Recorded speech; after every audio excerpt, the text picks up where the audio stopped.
The first lesson my grandfather ever taught me was strange. He said, "The brightest fire burns out the fastest."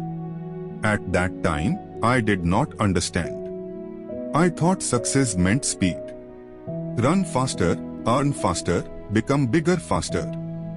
But years later, I finally understood what he meant. Let me tell you a story.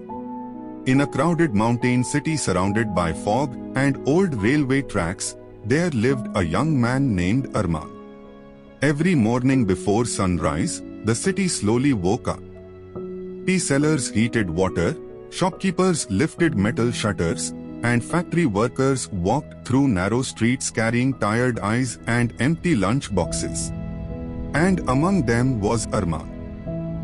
But unlike everyone else, Arman hated slow living. He hated small jobs, he hated waiting, and he hated ordinary life. Whenever he looked around, he saw people surviving, not living. His father repaired broken shoes in a tiny roadside stall. Tap, tap, tap. The sound of his hammer echoed through the street every day. His mother stitched clothes late into the night under a weak yellow bulb. And Arman. He sat on the rooftop every evening staring at the glowing city lights. One day, he whispered, "I will become rich." Not slowly, fast. His younger sister Sana once asked him, "Why are you always angry?" Arman replied softly, "Because I don't want this life forever." At first, people admired his ambition. But slowly ambition became impatience. He jumped from one opportunity to another. One week he wanted to sell phones. The next week he wanted to trade online. Then he wanted to become famous on social media. He never stayed anywhere long enough. His father warned him one cold evening. "Son," he said while repairing an old boot, "a tree grows slowly before giving fruit." But Arman laughed. Slow people say slow things. His father went silent. Days passed, then months. The pressure inside Arman grew heavier. Everywhere he looked, people online seemed successful. Luxury cars, big apartments, expensive watches. Meanwhile, his family still counted coins before buying groceries. One rainy night, the electricity went out. The room became dark and silent. His mother lit a candle. Sana quietly asked, "Can we still buy my school books this month?" No one answered. The silence hurt more than words. That night, Arman couldn't sleep. He stared at the leaking ceiling while rainwater dripped into a metal bucket. Drip, drip, drip. Something inside him broke. The next morning, he made a decision. "I'll do whatever it takes," he said. For the first time in months, he found work. A warehouse near the train station needed loaders. The job was brutal. Heavy boxes, dust-filled air, long hours. His back burned, his hands cracked, and his legs trembled every night. But the pay was better than nothing.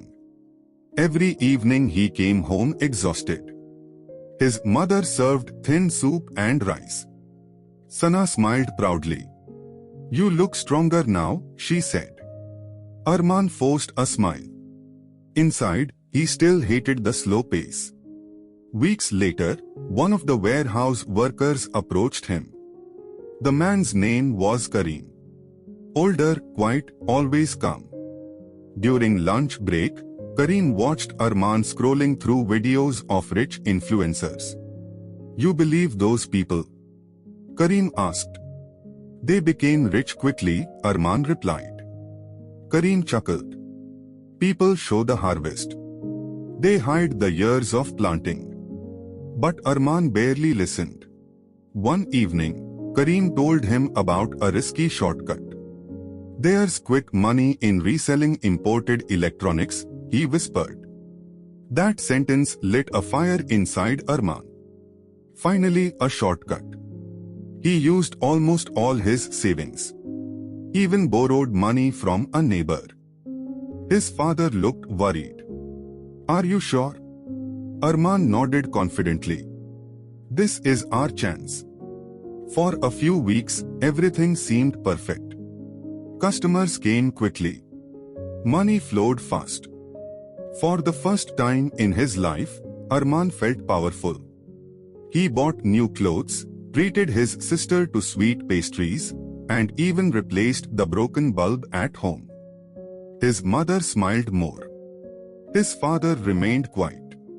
One night, while eating dinner, Arman proudly said, "See, slow work was never the answer."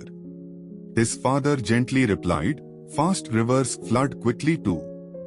Again, Arman ignored him. Then came the collapse. One shipment never arrived.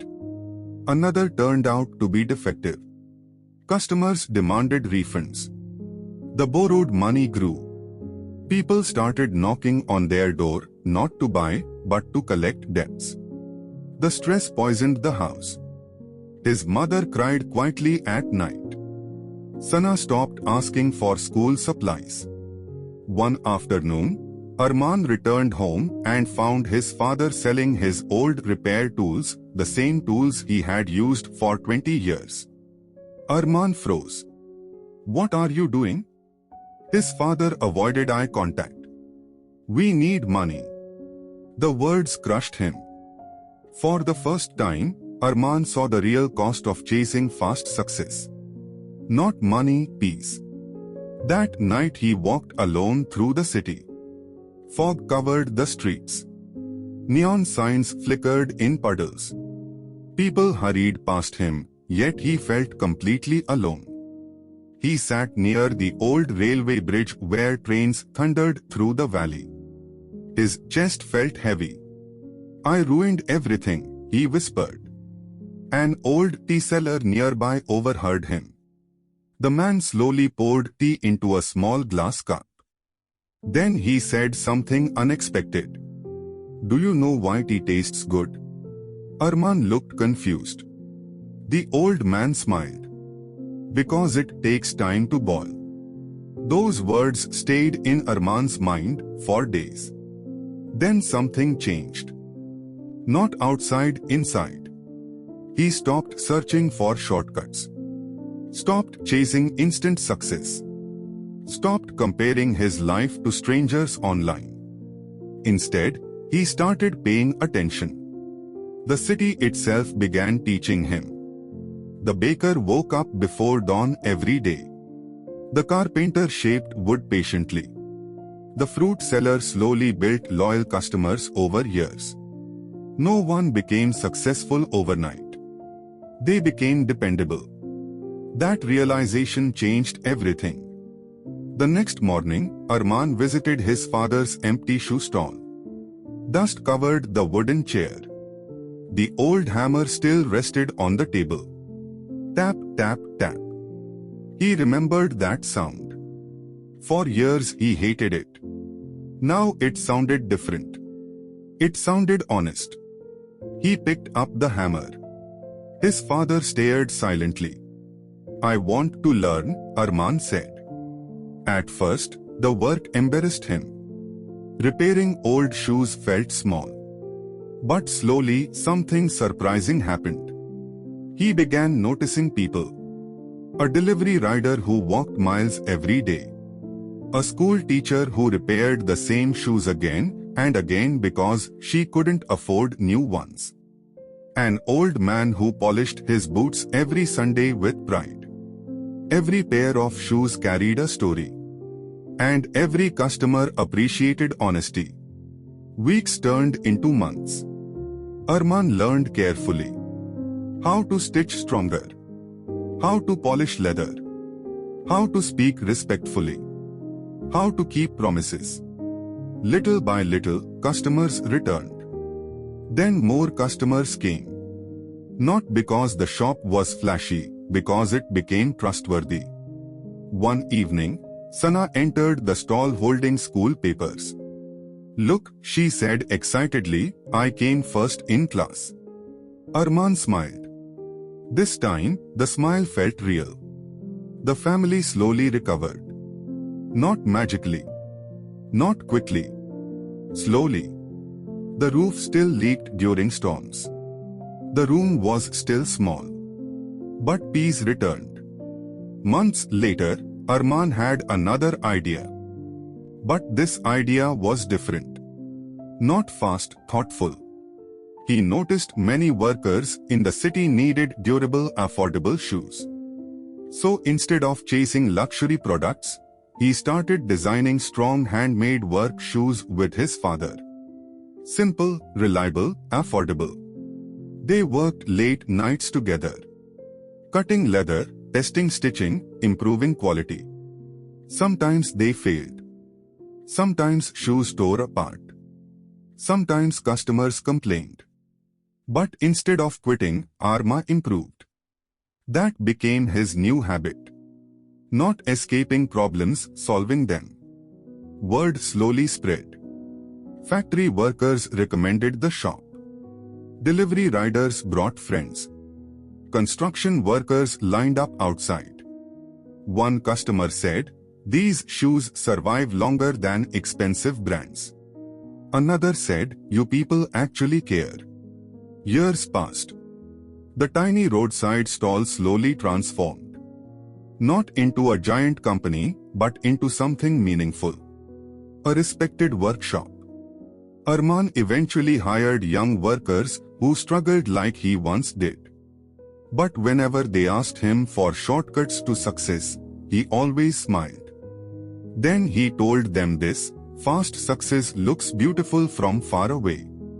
But if the foundation is weak, everything collapses. One winter evening, Arman sat outside the workshop beside his aging father. Snow quietly covered the railway tracks. The city lights glowed softly in the distance. His father looked at him and asked, "Do you still want fast success?" Arman laughed gently. "No," he replied. "Now I want lasting success." His father smiled proudly. And for the first time in many years, Arman felt rich. Not because of money, but because his heart finally felt calm. So if you feel behind in life, if your progress feels slow, if everyone around you seems ahead, remember this. Strong foundations are built quietly. The world celebrates fast results. But real growth takes patience. A seed buried underground looks invisible. Yet deep below the surface, life is still growing. And maybe that's exactly what is happening to you right now. Keep going, my friend. Your time will come. If this story touched your heart, support the channel with a like and subscribe for more meaningful stories.